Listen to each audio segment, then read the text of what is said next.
follow me along. This one you can do the day of. It doesn't take a lot of time. It has a 45-minute to an hour rising time, but you can do it the day before if you wanted, and then rise them in the fridge and then take them out. It's up to you on how you want to go about that. Let's get started. I have some warm milk. This is 1 1/3 cup warm milk. And I have 1 tablespoon of sugar, and that is my just raw cane sugar. There we go.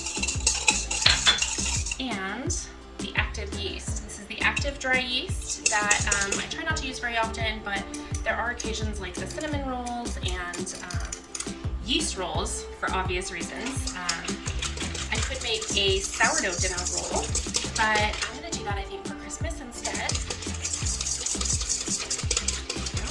And I'm just going to let that sit for a minute. All right, we are ready to move on. I am going to add about a cup of my flour into my milk mixture, and a little bit more maybe. And I just want to stir it up and get it started. The dough hook is right there. I'm going to attach it in just a sec. And the dough hook, sometimes if you don't have a lot in your bowl, it takes a minute to get it started, and I'm kind of impatient. I'm just going to set my spoon right back in there. This comes up, and if you don't have a stand mixer, just do it by hand. It's totally fine. You can start with a whisk. Whisk in your first cup, get it going, and then you start adding the rest of your flour. And this is about 3 1/3 cup of unbleached flour. You could also use a red flour if you want. It's just a little finer. Yeah, it doesn't do very much when there's not a lot in there, so I'm going to go ahead and I'm going to add the majority of what's left in here, and I'm going to reserve about that 1/3 cup just to see if I need it. So I'm just going to let it go until it blends, and what I'm looking for is a nice dough ball that's not super sticky. I'm going to go ahead and add in my oil at this point. That's olive oil this time. I know I use avocado oil a lot, but in this recipe we're using the olive oil. Okay. And then I have my Himalayan pink salt, and I'm going to sprinkle it in a little bit at a time. There we go. I like to sprinkle it rather than dump it so it goes on a little bit more evenly.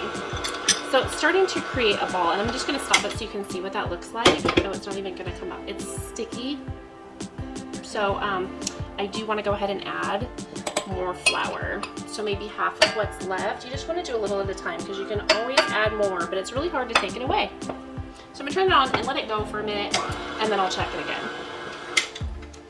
All right, it's still not coming together as a ball, so I'm going to go ahead and just add the rest of this flour. And if I need to grab more, I'll grab more until we're at that nice dough ball. Okay. As you can see, it's starting to come together, but it's not there yet. So I'm going to just keep on adding a little bit of flour at a time until it does. And I'm almost out of flour. I mean, I have backups, but I like to wash my containers in between each filling, and I hope you do too. So while that goes a little bit longer, I'm going to get a bowl out. I could leave it in here, but I want you to see the difference from the start to the end of the rise, and I can't do that in the middle bowl, so you could leave it in the original bowl. Okay, I'm ready to pull this out. I'm just going to remove my hook with the dough ball right there on it. Some of it's still in the bowl, and that's okay. I'll get it separated. I have my glass bowl here that I have sprayed with a little bit of avocado oil, and I would have used olive oil, but I already have this spray, and it's just easier to work with, so.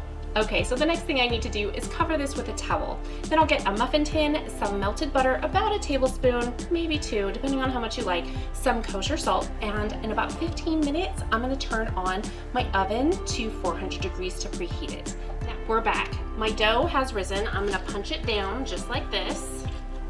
You can fold it over a couple of times.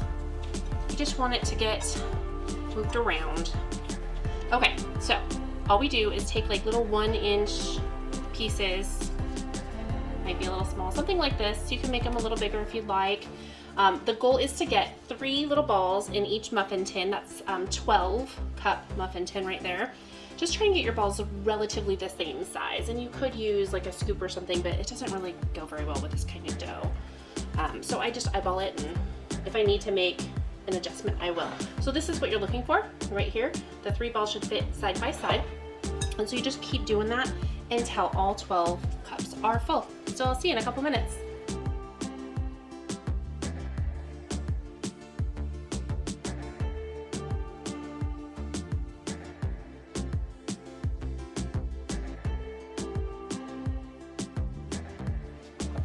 Okay, these are ready to go.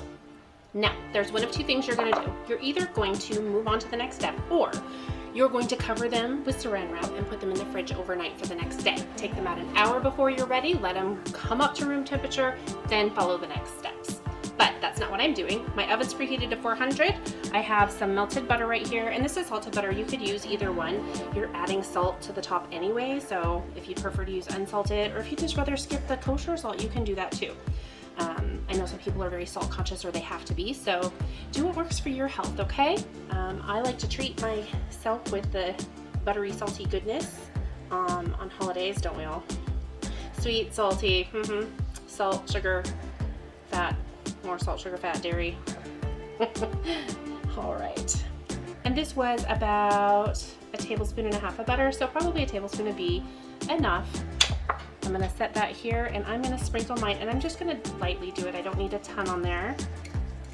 Just sprinkle a little on each one. And the butter's what's gonna help that adhere and make them golden delicious.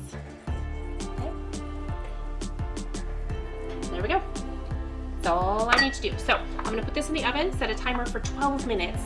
12 minutes is usually not enough, but I wanna start checking it at 12, 15, sometimes 18 minutes, depending on how big your dough balls are, and especially if you put them in the fridge overnight and they didn't get up to temperature, room temperature before you put them in the oven. So just keep an eye on your baking time, starting at 12 minutes. Our rolls are done, they're out of the oven. Some of these are a little more golden than others, but this is about perfect right there. And the rest are fine too. And we take them out right away so they don't continue cooking in the hot pan. And they are most delicious as soon as they're tolerable temperature-wise to eat. I wouldn't suggest taking a bite right this second. Let them cool for maybe 10 minutes, and then you can bust one open and put some more butter on it on the inside if you want, or not. Pour gravy over it. However you want to go about it. Look at this one. This one kind of got, I was at the end and I had a lot of dough, and I was, not a lot, but I had more than enough. So I was like, I don't want to waste it. So I just added it a little bit here and there, and that one got a little crazy. So there we go. I'm gonna let that cool a minute, and then we'll break one open. All right, let's go ahead and break one open and see what we've got. And it should just pull apart right in those little ball sections that you made. It's really nice for taking little pieces all at once. And it looks great. It's got a good crumb. Do you see that? It's steaming, it's fluffy. It's a little hot. These are gonna go great with some turkey and some gravy, or whatever it is that you're making. These are a good win. They have a nice soft inside, and then that nice crunch on the outside. It's like a nice crisp crust. It's not flaky, it's crisp, but the inside is kind of fluffy, flaky a little, so it's perfect for me. I hope your holiday dinner plans are coming together the way that you want, and that this recipe helped you. From my kitchen to yours, let's make food from food.